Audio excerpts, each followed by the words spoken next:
ओम श्री साईनाथ नाथाय नमः। सभी श्रोताओं को मेरा प्रणाम एवं हार्दिक अभिनंदन। मित्रों, जैसा कि हम सभी जानते हैं, साईं सभी धर्मों को मानते थे, उन्हें आदर देते थे। उनके मन में सर्वधर्म के प्रति सद्भाव था।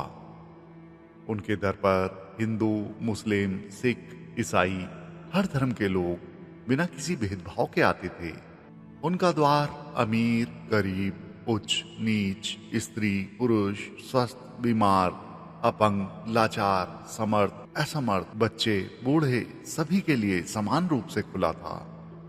जाति, धर्म, वर्ण, संप्रदाय, मजहब, वर्ग, लिंग, हैसियत इत्यादि किसी चीज का भेदभाव वहां कुछ नहीं था। बाबा जहां पुरानी बोरी लगाकर बैठते थे, वहां लोगों के लिए मस्जिद थी, परंतु साईं के लिए द्वारिका माई थी। ब्राह्मण, क्षत्रिय, शूद्र और वैष्णव इन चारों वर्गों के लोगों का वहां समान आदर तथा समान रूप से प्रवेश था। अपने जीवन काल में बाबा ने अपने सभी भक्तों से हमेशा भेदभाव की दीवार को गिरा देने की बात कही। साईं परम ईश्वरीय गुणों से संपन्न थे। वे राम, कृष्ण, शिव, दत्तात्रेय, अल्लाह, नानक, जीसस सभी को महत्व देते थे। वे हिंदू भक्तों से सदा मंडप में पालना बंधवाकर कथा कीर्तन करवाते और रामनवमी का उत्सव धूमधाम से मनाते। उसी रात वे मुसलमानों को चंदन उत्सव मनाने की आज्ञा देते। इस अवसर पर वह काफी संख्या में मुसलमानों को इकट्ठा करते और रीति रिवाज एवं धूमधाम के साथ चंदन जुलूस निकालते थे।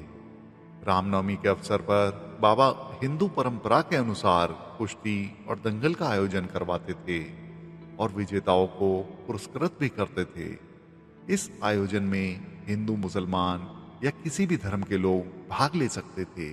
उसी तरह गोकुल अष्टमी का त्योहार आने पर साईं गोपाल काला उत्सव धूमधाम से मनाते थे। इसी प्रकार ईद के अवसर पर भी साईं मस्जिद में सभी मुसलमानों को नमाज अदा करने के लिए आमंत्रित करते थे। एक ओर साईं उर्स का मेला भरवाते थे, तो दूसरी ओर होली के त्योहार पर पांव में घुंघरू बांधकर नाचते थे। मुहर्रम के अवसर पर साईं मस्जिद में ताजिए बनाने एवं गांव में जुलूस निकालने का कार्यक्रम करवाते थे।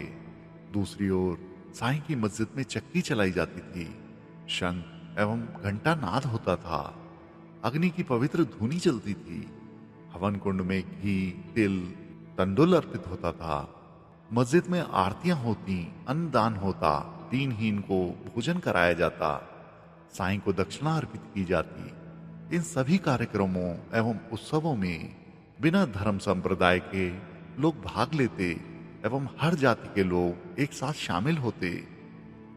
साईं के पास प्रतिदिन हजारों लोग आते थे।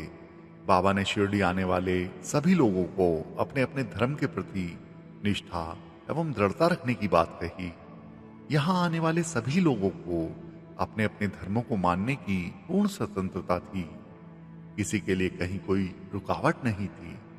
बाबा ने किसी को कोई विशेष धर्म बनाने के लिए बाध्य नहीं किया।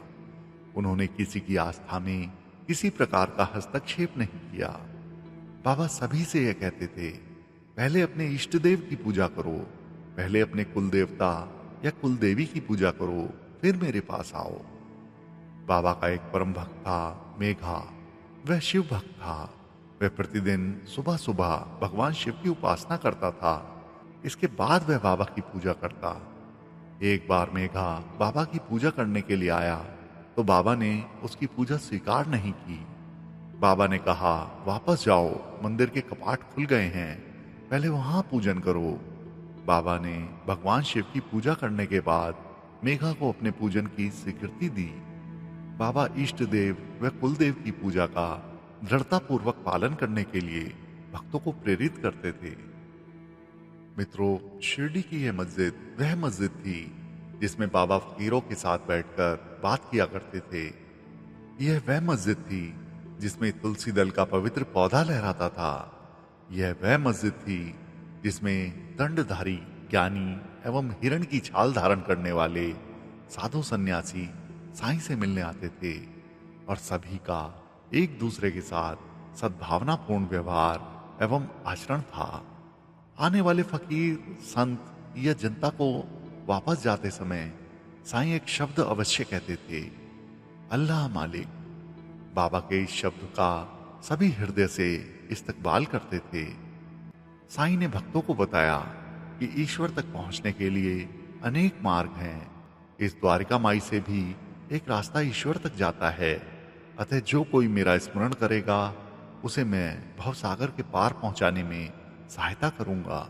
बाबा कहते थे, जो मेरी शरण में आता है और जो मुझे याद करता है उसे मैं अनमोल वस्तु देना चाहता हूं। वो अत्यंत ही दुर्लभ है। तुम चिंदियों की कामना क्यों करते हो? मैं तुम्हें सुनहला दुपट्टा भेंट में देना चाहता हूं।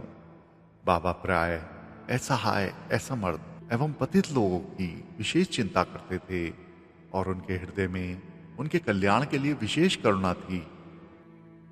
आपस में लड़ने वाले हिंदू मुस्लिम समुदाय को अपनी सूझबूझ और कुशल व्यवहार द्वारा प्रेम एवं सहिष्णुता का पाठ पढ़ाकर एक करना ही साईं बाबा का मुख्य लक्ष्य था।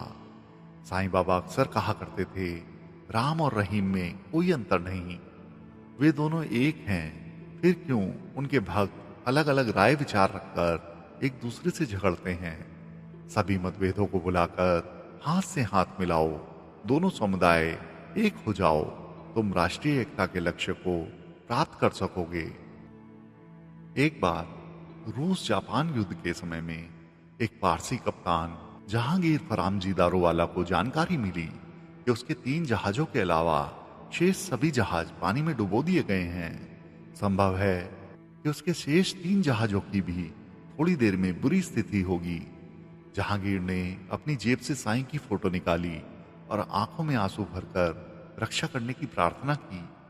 बाबा स्वयं कप्तान के सामने प्रकट हुए और उन्होंने डूबते हुए जहाजों को रस्सों से खींचकर सुरक्षित किनारे पहुंचाया। मस्जिद में बैठे लोगों ने देखा कि बाबा की कफनी एवं फटका पूरी तरह भीगा हुआ है। आधे घंटे तक उनमें से पानी टपकता रहा। मस्जिद का फर्श पानी से भर गया। तीसरे दिन जहांगीर द्वारा भेजा गया तार प्राप्त हुआ, जिसमें जहाज की रक्षा और लोगों की सुरक्षा के लिए साईं का धन्यवाद व्यक्त किया गया। भारत पहुंचकर जहांगीर ने बाबा को 2000 रुपए की दक्षिणा भेंट की। वस्तुतः साईं सर्वधर्म सद्भाव के प्रतीक थे। हर धर्मावलंबी के लिए उनके मन में सद्भाव था। एक बार फकीर बाबा अपने साथ एक व्यक्ति को मस्जिद में लाए, जिसने कुछ ही दिनों पूर्व हिंदू धर्म छोड़कर इस्लाम धर्म अपनाया था। साईं को धर्म परिवर्तन करने वाले व्यक्ति बिल्कुल पसंद नहीं थे। साईं ने धर्म परिवर्तन करने वाले व्यक्ति को एक थप्पड़ रसीद करते हुए कहा, तुमने अपने बाप को बदल लिया। साईं को धर्म परिवर्तन, इष्ट देवता परिवर्तन और गुरु परिवर्तन पसंद नहीं था। वे इनके प्रति निष्ठा एवं दृढ़ विश्वास रखने के लिए कहते थे। साईं ने शिरडी में आने वाले सभी भक्तों को सभी धर्म के प्रति सद्भावना रखने का संदेश दिया। बाबा जब मस्जिद में विराजमान होते थे तो हिंदू एवं मुस्लिम भक्तगण बिना किसी भेदभाव के उनके सामने उपस्थित होते थे। बाबा जब प्रसाद या भोजन वितरित करते, उस समय हिंदू मुस्लिम लोग दोनों समुदाय एक कतार में खड़े होकर साईं का प्रसाद स्वीकार करते। एक दिन के अंतर पर साईं जब मस्जिद से चावड़ी जाते तो भक्त अपना जातीय भेदभाव भूलकर यात्रा में शामिल होते। हिंदू भक्त बाबा को चंदन की खुशबू का लेप लगाते और मुस्लिम भक्त बाबा को इत्र से सिंचित करते। हिंदू और मुस्लिम सभी भक्त पंखा डुलाते और चंवर ढुलाते। इस अवसर पर मुस्लिम भक्त मिश्री, मेवा, नारियल आदि का प्रसाद बांटते। उसे हिंदू भक्त श्रद्धा पूर्वक ग्रहण करते और हिंदू भक्त फल मिठाई आदि का प्रसाद बांटते तो उसे मुस्लिम भक्त श्रद्धा से ग्रहण करते थे। इस प्रकार के समन्वय का एक अद्भुत एवं अनूठा उदाहरण साईं के क्रियाकलाप में मिलता था। शिरडी में आज भी साईं की समाधि के दर्शन करने सभी जाति एवं सभी धर्मों के लोग आते हैं। यह साईं द्वारा कायम की गई सर्वधर्म सद्भावना की स्वस्थ परंपरा का परिणाम है।